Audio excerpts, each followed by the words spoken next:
નમસ્કાર દર્શક મિત્રો, @ગુજરાતમાં આપણું સ્વાગત છે. ભારતને ધાર્મિક વિધિઓ અને રિવાજોનું ઘર માનવામાં આવે છે.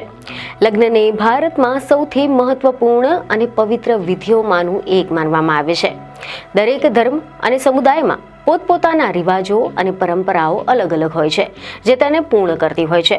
જેમાં પણ જો આપણે વાત કરીએ ગુજરાતની, તો ગુજરાતના સમૃદ્ધ સાંસ્કૃતિક વારસામાં લગ્નનું વિશેષ મહત્વ છે.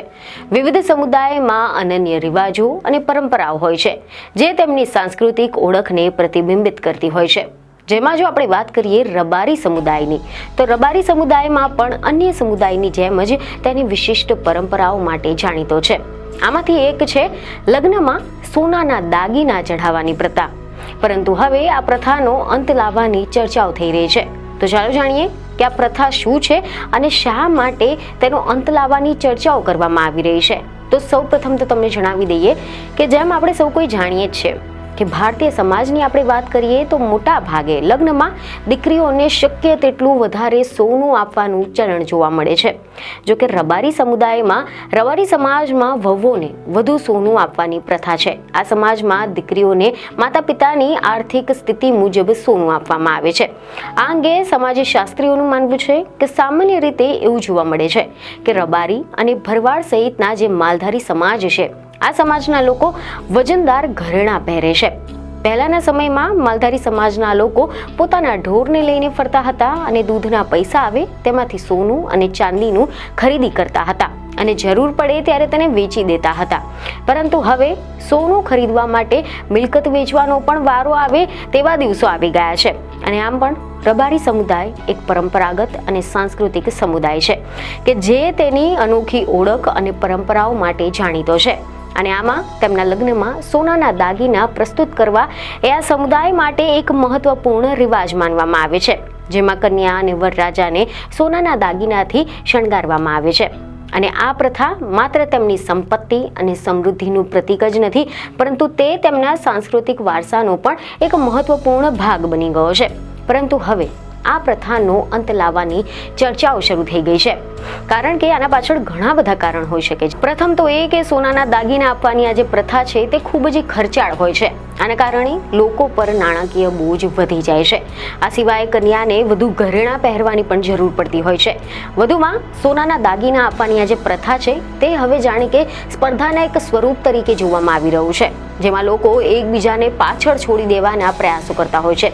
જેથી કરીને છેલ્લા ઘણા વર્ષોથી સમાજમાં ખોટા ખર્ચો ન થાય તેને લઈને રબારી સમાજના અમુક લોકો, અમુક સમુદાય દ્વારા અમુક ઠરાવ પણ નક્કી કરવામાં આવ્યા હતા.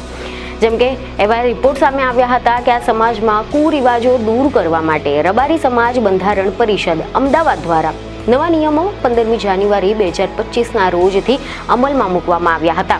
જેમાં પહેરામણી, સગાઈ, શ્રીમંત, લગ્ન પ્રસંગ તેમજ મોબાઈલમાં મુકાતા જે સ્ટેટસ છે, આ સહિતના ઘણા બધા વિષયોને આવરી લેવામાં આવ્યા છે. સમાજના કેટલાક લોકોનું માનવું છે કે આ પ્રથાને રોકવા માટે જાગૃતિની જરૂર છે. લોકોએ સમજવાની જરૂર છે કે આ પ્રથા તેમના માટે માત્ર નાણાકીય બોજ નથી, પરંતુ તેમની દીકરી માટે પણ નુકસાનકારક હોઈ શકે છે. લાગુ કરાયેલા નવા નિયમોમાં સગાઈ, લગ્ન, શ્રીમંત સહિતના અનેક પ્રસંગોને ધ્યાનમાં રાખીને સમાજ માટે ચોક્કસ નિયમો લાગુ કરવામાં આવ્યા હતા. જેમ કે બેફામ પહેરામણીને કંટ્રોલ કરવા માટે આવે, જેના કારણે બંધ કવરની પ્રથા શરૂ કરવામાં આવી છે. લગ્ન પ્રસંગમાં જે લાઈવ ડીજે ગરબા, લગ્ન ગીતો, કલાકાર, બેન્ડ બાજા સદંતર બંધ રહેશે. આના ઉપરાંત મોબાઈલમાં સ્ટેટસ ન મૂકવા, પ્રી વેડિંગ સહિતના જે પાર્ટી સહિતના જે બધા ખર્ચા હોય છે તેના પર પણ પ્રતિબંધ મુકાયો છે. જ્યારે લગ્નમાં ફક્ત 5 થી 7 તોલાનું સોનું આપવું, વરવધુને ચાંદલામાં 5 થી 10 લોકોની મર્યાદિત સંખ્યામાં લઈ જવો સહિતના અનેક નિયમોનો સમાવેશ કરવામાં આવે છે. જો કે આ નિયમો સિવાય હજી પણ સમાજના લોકો જાગૃતિ લાવવા માટે અનેક માંગ પણ કરી રહ્યા છે. રબારી સમાજમાં લગ્ન ટાણે સોનાના દાગીના ચઢાવવાની આ પ્રથા સામાજિક પાસા અંગે કેટલાક સમાજશાસ્ત્રીઓનું પણ માનવું છે કે રબારી અને ભરવાડ સમાજના લોકો પહેલા તો પોતાના ઢોરને લઈને ફરતા હતા.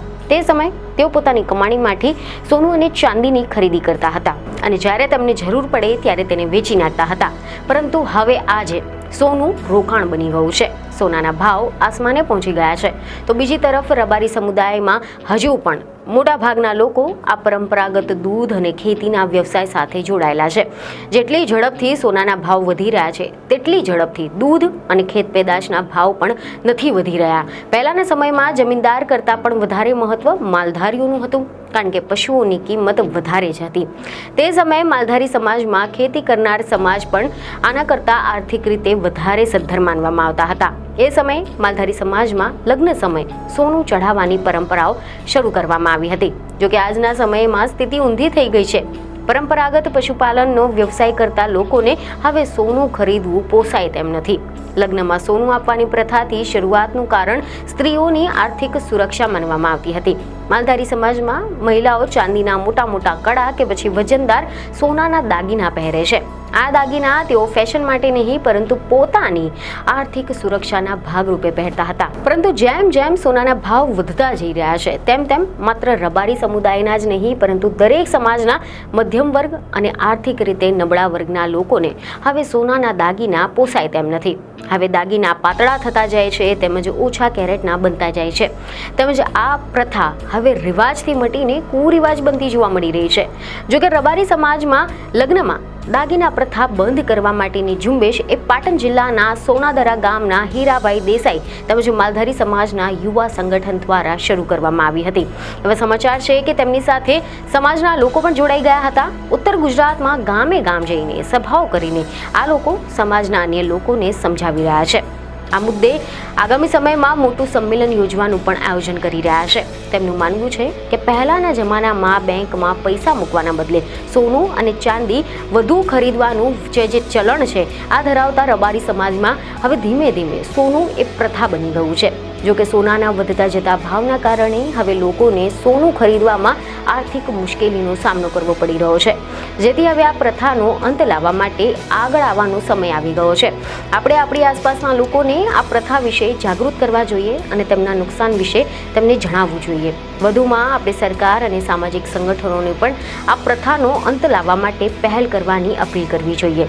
જોકે આ પ્રથાનો અંત લાવવા માટે સામાજિક સંગઠનોની પણ મહત્વપૂર્ણ ભૂમિકાઓ છે. તેમને આ પ્રથા વિશે જાગૃતિ ફેલાવવા માટે અને લોકોને તેમના નુકસાન વિશે માહિતી આપીને જાગૃત કરી રહ્યા છે. તો હવે આ વિષય પર તમારું શું કહેવું છે, તેમને કમેન્ટ કરીને જરૂરથી જણાવજો. બીજને ખબર સાથે ફરી મળીશું. ધન્યવાદ.